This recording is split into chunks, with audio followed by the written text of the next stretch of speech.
Hello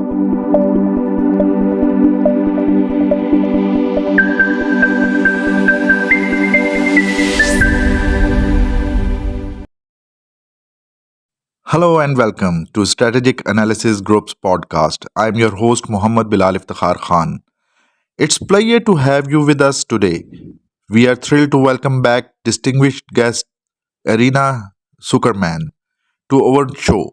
Irina is a renowned geopolitical analyst, human rights activist, and attorney based in New York, whose expertise continue to provide valuable insights into the world's most pressing issues.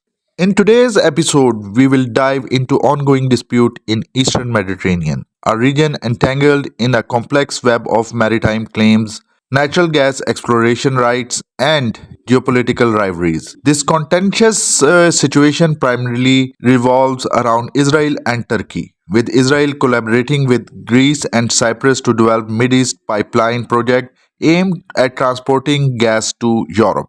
On the other hand, Turkey challenges these claims, citing agreement with Libya and advocating for interests of Turkish Republic of Northern Cyprus. The stakes are high with naval standoff and heated arguments raising concerns about the potential for conflict in the strategically critical region.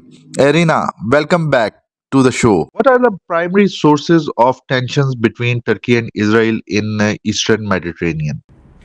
Thank you so much for this opportunity. I'm very glad to join you on your show to discuss this very important topic.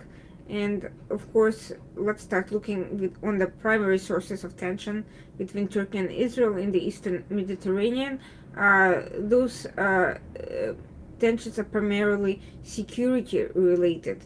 And in fact, one would even say that the tensions are not necessarily between Turkey and Israel so much as Erdogan and AKP in Israel, because for many decades Turkey and Israel retained a very strong trade, cultural, and even political relationship, including in the East Mediterranean. Turkey was one of the first, if not the first, Muslim states to recognize Israel's independence and was a strong ally on many issues for many years. The tensions, on the other hand, are fairly recent and arose largely under President Erdogan's leadership. Essentially, the source of these tensions is rather one-sided.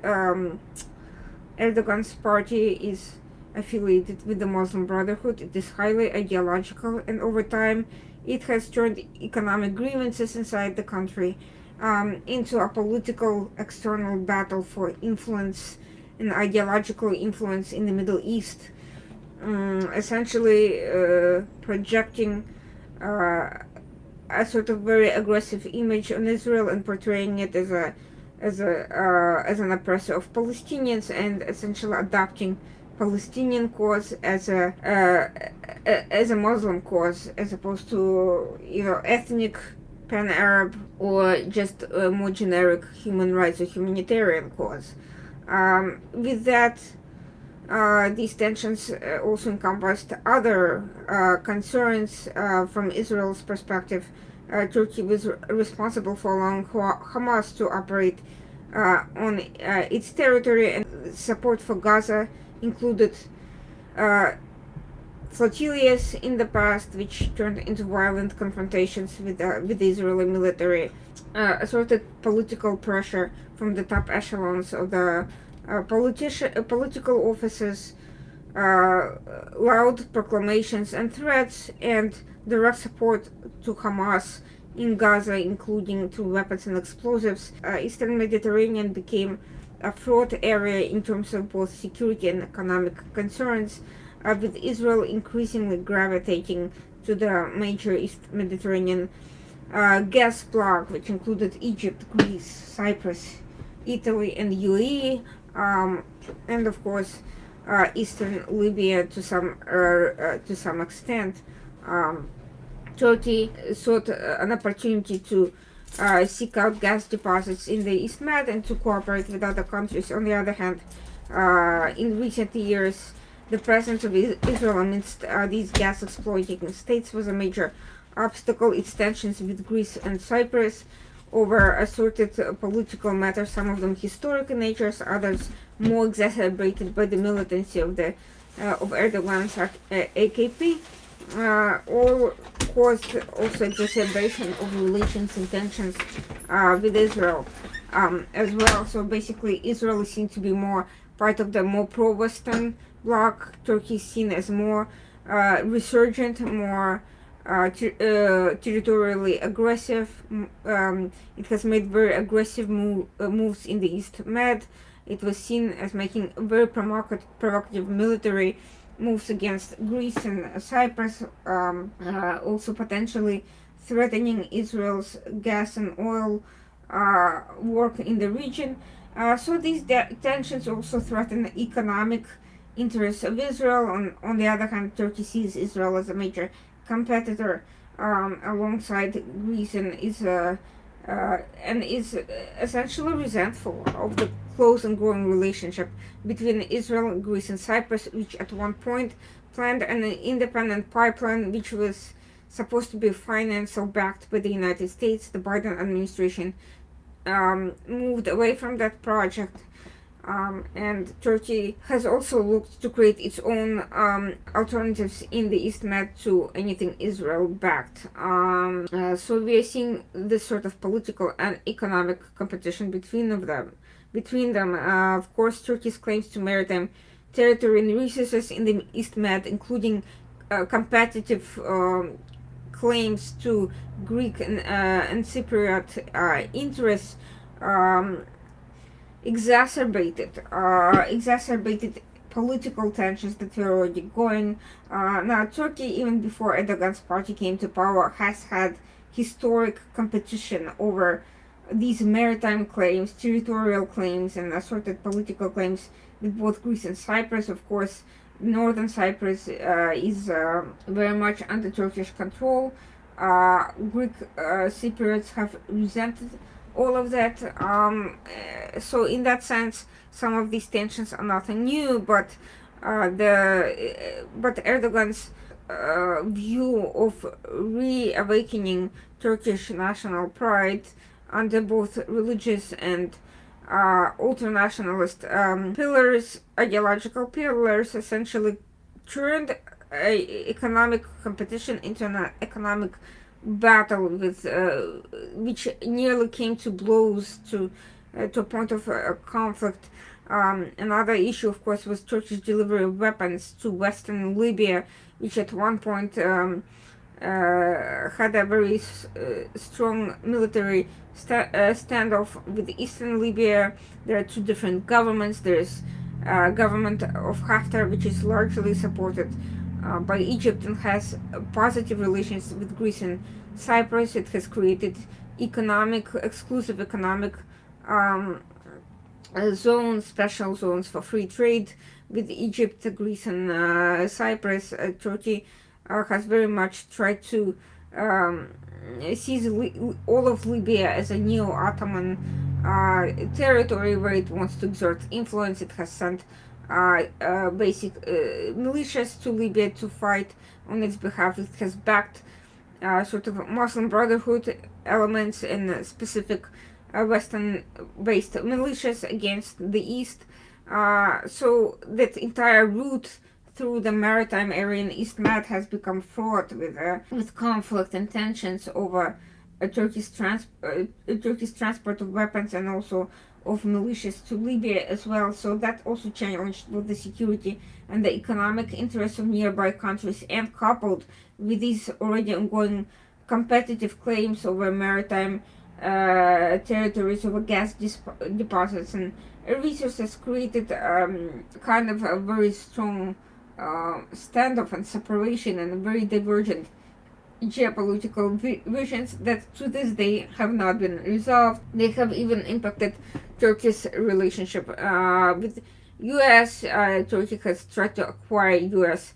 airplanes such as F-35s and more recently F-16s. Other countries such as Greece and Cyprus have argued that Turkey presents an existential threat if coupled with these very powerful jets military jets that Turkey has threatened to attack these countries, including in part over competitive economic and territorial claims. So that's been a kind of a broadening and deepening conflict that encompassed increasing number of players. It waxed and waned over time. Right now, Turkey seems to be more focused on the Middle East than EastMed, and has worked out sort of amicable arrangements regarding gas distribution, but the underlying tensions are still there. What role do energy resources play in the conflict between Israel and Turkey?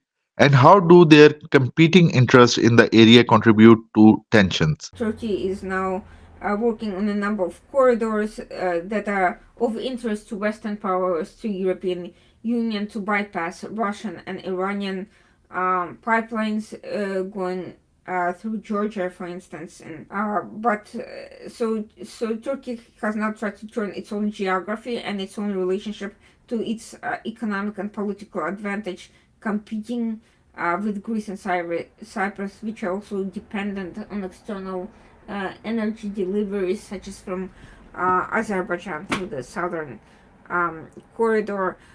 All of these issues remain at a point that they could be weaponized or heat up at any given moment, even currently, if currently right now they're sort of under control due um, to the past incidents where Greece and Cyprus managed to prevail. They're also heavily armed, and also due to economic problems inside Turkey. The fall of the lira, the interest rate troubles, the high inflation, the fleeing of the workers to other countries such as Greece because of the expenses inside Turkey. All of these issues have had their effect, and at some point Erdogan has also tried to work out his differences with some of his neighbors. Most recently, he's even been trying to work out he is appearing at least to try to work out some of his conflict with the PKK, which What diplomatic efforts, such as international mediation, regional cooperation, and bilateral talks, can be employed to reduce tensions and prevent broader conflict? but the underlying sources of these issues have not been fully resolved. In terms of energy resources as a source of conflict between Turkey and Israel, it's largely an issue of competition. Less the political aspects and security aspects are far more important in that sense. But once security and ideology are triggered, then everything else becomes also an issue of more sharpened and more heightened competition.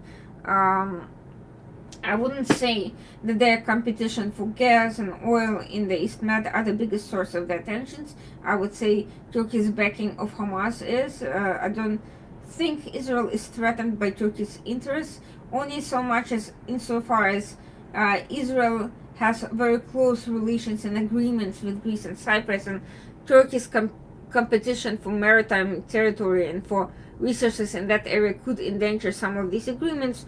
That is a problem, but it's not a source of real geopolitical enmity, except indirectly, in the sense of the fact that Israel is pushed into conflicting and competing alliances, and the more Turkey essentially threatens Israel on security and ideological fronts, the more Israel adopts the position and becomes closer to Greece and Cyprus, even though in the past these were both equivalent partners, and Turkey in some ways was a bigger trading partner for Israel in terms of its economy. Now things have shifted.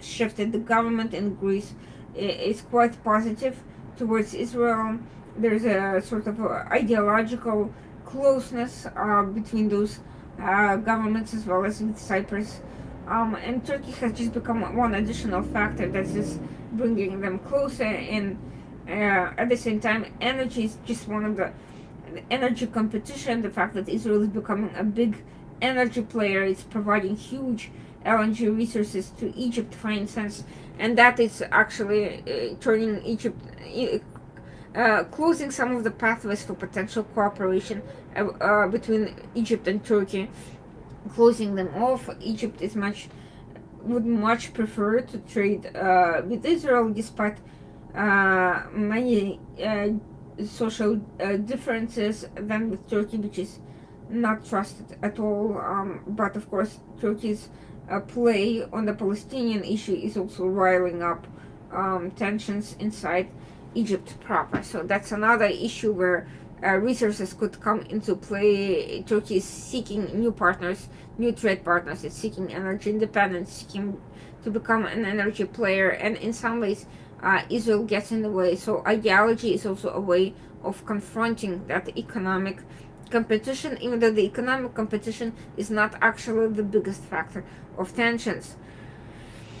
Um, so in terms of the East Mediterranean, for the time being, it's not likely to spark an immediate conflict. The bigger likely source of conflict between Turkey and Israel is going to be in Syria, and over security issues brings in its own troops into Syria that could lead to some more clear and more direct tensions with Israel. But all of these conflicts are not restricted to one area. Just because Syria right now is the latest flashpoint does not eradicate a source of conflict or low-grade tensions in other areas. And frankly, even if one front opens up to belligerency, it's more likely than not to be exported to EastMed, where Greece and Cyprus and Israel are more likely to cooperate against Turkey if Turkey pursues any sort of aggressive action, if it tries to challenge maritime territorial or resources acquisition.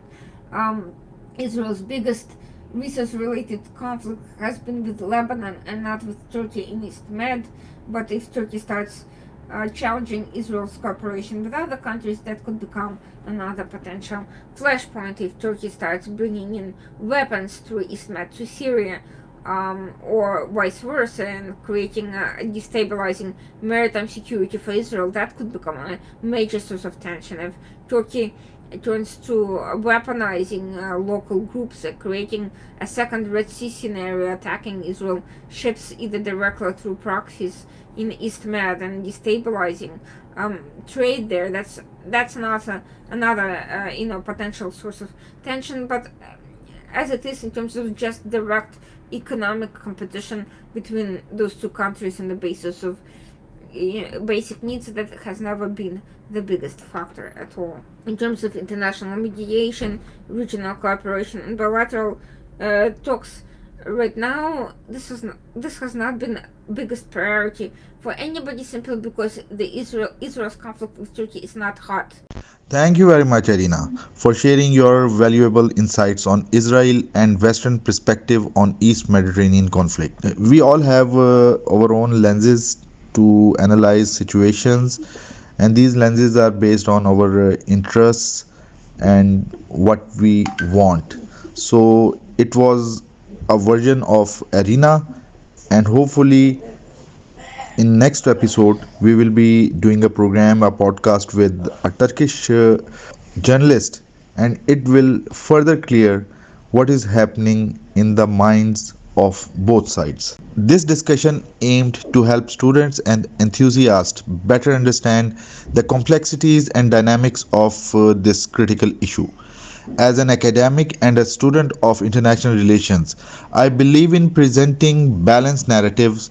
Stay tuned as we continue to unpack both sides of important story to foster a deeper understanding of region's geopolitical challenges. अगर आपको हमारा काम पसंद आया है तो video को like कीजिए, चैनल को सब्सक्राइब कीजिए, कमेंट करके अपना फीडबैक दीजिए और अपने दोस्तों के साथ वीडियो लिंक को शेयर कीजिए।